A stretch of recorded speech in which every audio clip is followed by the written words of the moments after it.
This sentence is one of the best ways to talk about who you are in English. And even though it's very simple, it can completely change how you think and how you speak. Today on DeepListen English Stories, we'll learn this through Fight Club, a 1999 American movie that's great for learners who want to understand natural conversational English. But if watching a full movie feels like too much right now, we'll take it step by step.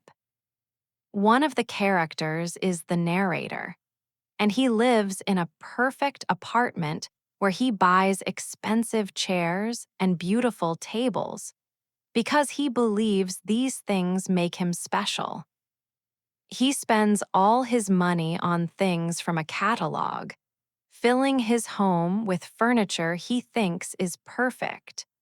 And even though he feels happy for a moment, that feeling quickly disappears and he feels empty and stuck again.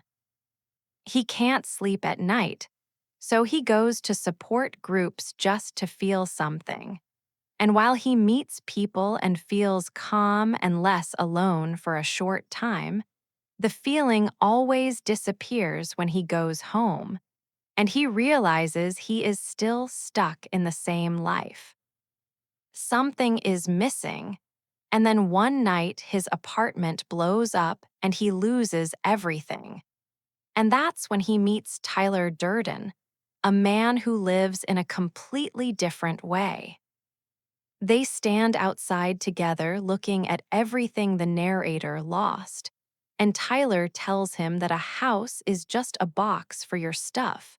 And then he says something very direct. You are not your job, and you are not how much money you have in the bank. In English, we have a word for this idea, and that word is define, which is about your life and who you are, not just the things you own. Now, back to the story.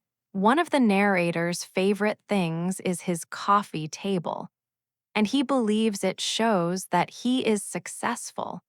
But Tyler tells him it is just a piece of wood and that it does not change who he really is because it does not define him.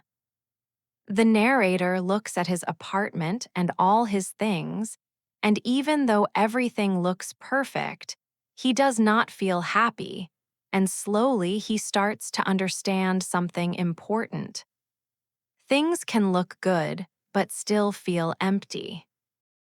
Tyler speaks in a very direct way, using simple but strong words, and he repeats his ideas again and again, which makes them easy to remember.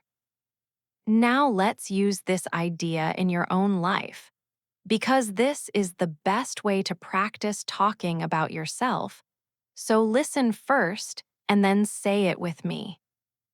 My job does not define me. My job does not define me.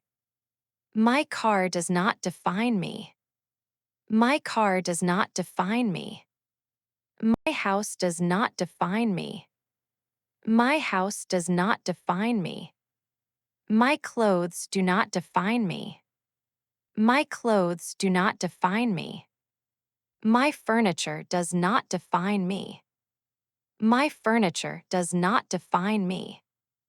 These things do not show the world who you really are, so say it again. My job does not define me.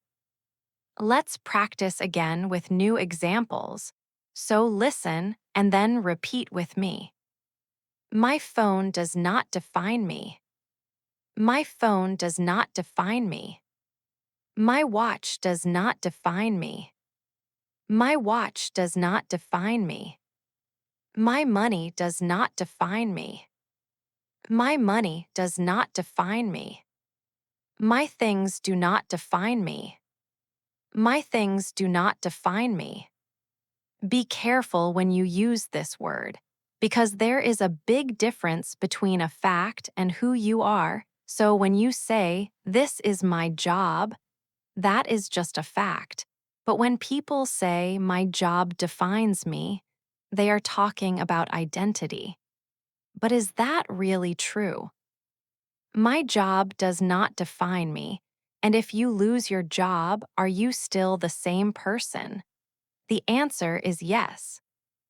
The narrator learns this the hard way, because when he loses his stuff, he finally becomes free, and he is no longer stuck in his perfect apartment.